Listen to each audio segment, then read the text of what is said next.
కూటికి దిక్కు లేదు, డబుల్ బెడ్రూమ్ ఇచ్చిందే గవర్నమెంట్, మళ్ళా నెలకు 20 లక్షల రూపాయలు మెయింటెనెన్స్ వీళ్ళు కట్టాలంట. ఏడికెళ్ళి కడతారు?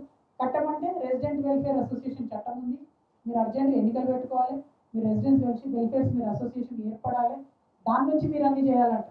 అంటే ఎంత ఘోరం అంటే పేదవాళ్ళకి ఇచ్చిన ఇళ్లలో కూడా కనీసం మానవత్వం లేకుండా అధికారులు బిహేవ్ చేస్తున్నారు.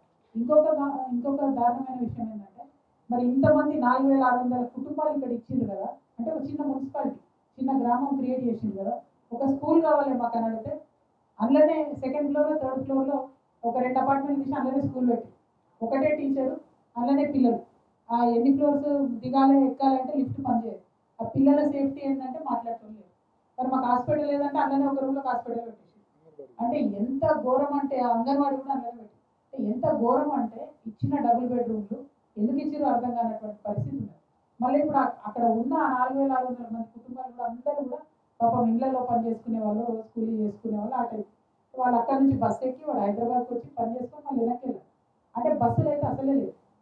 ఈ ఫ్రీ బస్సు వద్దు ఎట్టి పరిస్థితులలో, టైంకి బస్సులు కావాలి, ఎక్కువ బస్సులు కావాలని ప్రతి చోట ఎక్కడికి వెళ్తే అక్కడ మమ్మల్ని అడుగుతున్నటువంటి పరిస్థితి కనబడతాం.